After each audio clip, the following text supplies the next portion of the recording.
There are 7 levels of procrastination. And the scary part is, you think you're just lazy. You think it's a discipline problem, something you could fix if you just tried harder. But procrastination has nothing to do with laziness. It's your brain choosing comfort over progress because somewhere along the way, doing nothing became safer than failing. This is what every level feels like. Level 1. The delay. It starts with one sentence. I'll do it later. Not tomorrow. Not never. Just later. Later today, later this afternoon, after lunch, after this episode, after I check my phone one more time. You know the task is there, you can feel it sitting on your chest. But right now, this very second, you don't feel like starting. And since you have time, since the deadline isn't until next week, you tell yourself it's fine. You're not avoiding it. You're just not doing it right now. But right now is the only time that exists. And every time you push it forward, you're not buying time, you're borrowing it. And the interest rate is stress. Level 2, the substitute. Now you're not just delaying, you're replacing. The task you need to do gets swapped for a task that feels productive but isn't.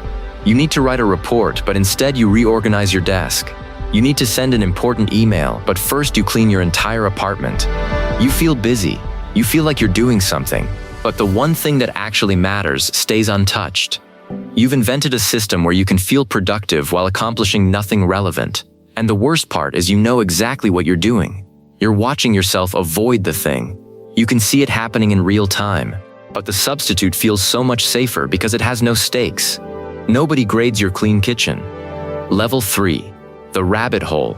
This is where technology becomes the enemy. You sit down to work. You open your laptop. And somehow 30 minutes later you're watching a documentary about how crayons are manufactured. You don't know how you got here. You don't even care about crayons. Your brain has become an expert at finding escape routes. You open one tab to research something for work, and 3 clicks later you're on a Wikipedia page about the mating habits of deep-sea fish.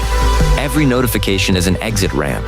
Every link is a trapdoor, and your phone is the most elaborate procrastination device ever built, disguised as a tool. You put it face down, you pick it up 9 seconds later. You delete social media, you reinstall it by Wednesday.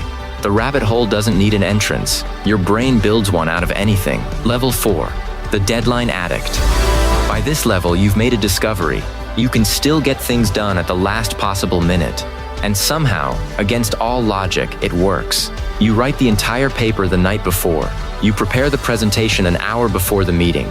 You respond to the email 2 minutes before it becomes a problem. And because it works, your brain learns something dangerous.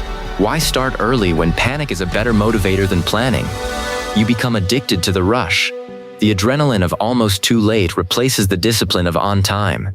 You start needing the pressure to function. But here's what you don't see.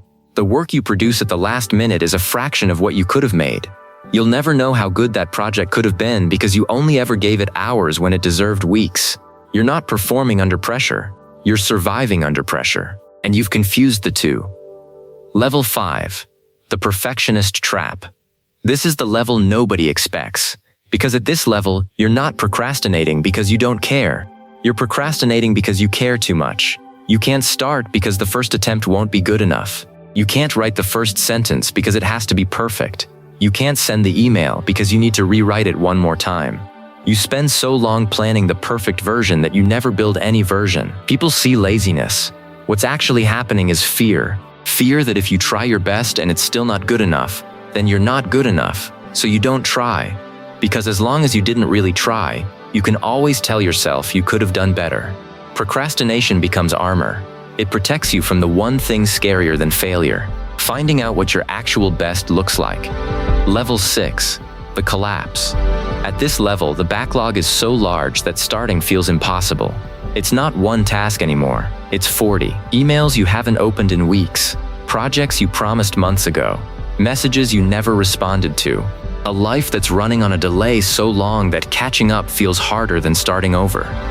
You open your to-do list and feel physically sick, not because any single task is hard, but because the weight of all of them together is paralyzing. You don't know where to start, so you don't start anywhere. You close the laptop, you go back to bed. Not because you're tired, because being unconscious is the only state where the list can't find you. People tell you to just pick one thing and start, and they're right. But they don't understand that your brain has linked every task to every other task, and pulling one thread feels like unraveling everything. So you freeze, and the list grows, and tomorrow you'll feel worse about it than you do today. Level 7. The 1-minute rule. But here's what nobody tells you about the collapse. You don't need to fix everything. You need to do one thing for 1 minute. Not the most important thing, not the hardest thing, anything. Open the document and write one sentence. Reply to one email with 2 words. Put on your shoes even if you don't leave the house. 1 minute. That's it. Because procrastination isn't a wall. It's a door that feels heavier than it is. And the secret is that once you push it open even a crack, the resistance drops. The first minute is the hardest minute. The second minute is just motion. And motion creates momentum. And momentum doesn't care about your feelings. You don't need motivation to start. You need to start to find motivation. Every productive person you admire isn't more disciplined than you. They just learn to start before they feel ready. They write badly on purpose. They send the imperfect email. They do the ugly first draft knowing they can fix it later. You're not lazy. You never were. You're just standing in front of a door you've convinced yourself is locked, but it was open this whole time. If you've been putting something off while watching this video, here's your sign. Do it now. Not perfectly, not completely, just start. And if this helped, leave a comment. Not later, now. Because you and I both know what happens when you say later.